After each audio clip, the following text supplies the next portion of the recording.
വീക്കെൻഡിൽ അല്ലെങ്കിൽ ലീവ് ദിവസങ്ങളിൽ മാത്രം നിങ്ങൾക്ക് തലവേദന വരാറുണ്ടോ? എന്നാൽ കേട്ടോളൂ, ഇതൊരു യാദർച്ഛികതയല്ല. Weekend headache എന്നൊരവസ്ഥ ശരിക്കുമുണ്ട്.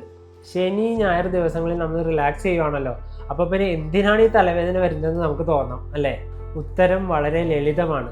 നമ്മുടെ ദിനചര്യയിൽ പെട്ടെന്നുണ്ടാകുന്ന മാറ്റങ്ങളാണ് പലപ്പോഴും നമുക്ക് മൈഗ്രെയിൻ ഉണ്ടാക്കുന്നത്. ഉദാഹരണത്തിന്, വീക്കെൻഡിൽ നമ്മൾ നന്നായിട്ട് കിടന്ന് ഉറങ്ങും, പ്രഭാത ഭക്ഷണം കഴിക്കാൻ നല്ലോണം വൈകും, ചായയോ കാപ്പിയോ കുടിക്കുന്ന അളവിൽ വ്യത്യാസം വരും, നമ്മൾ കുടിക്കുന്ന വെള്ളത്തിൻ്റെ അളവിൽ വരെ വ്യത്യാസം വരും.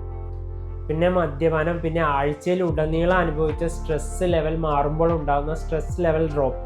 നിങ്ങളുടെ തലച്ചോറിന് കൃത്യമായൊരു റൊട്ടീൻ, കൺസിസ്റ്റൻസി വേണം. നമ്മുടെ ഉറക്കം, നമ്മുടെ ഭക്ഷണം, നമ്മുടെ കഫീൻ ഇൻടേക്ക് എന്നിവയിലുണ്ടാകുന്ന പെട്ടെന്നുള്ള മാറ്റം നമ്മുടെ തലച്ചോറിനെ അസ്വസ്ഥമാക്കുകയും മൈഗ്രെയിൻ ഉണ്ടാകാനുള്ള സാധ്യത കൂട്ടുകയും ചെയ്യും.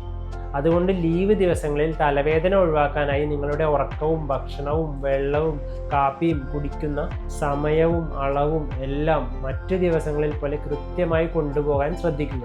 ഇനി ഇത്തരം തലവേദന വരുന്നുണ്ടെങ്കിൽ അത് അവഗണിക്കരുത്. കൃത്യമായ ഒരു പരിശോധനയ്ക്കായി ഡോക്ടറെ കാണുക. മൈഗ്രെയിനെ കുറിച്ചുള്ള കൂടുതൽ വിവരങ്ങൾക്കായി ഈ പേജ് ഇപ്പോൾ തന്നെ ഫോളോ ചെയ്യൂ.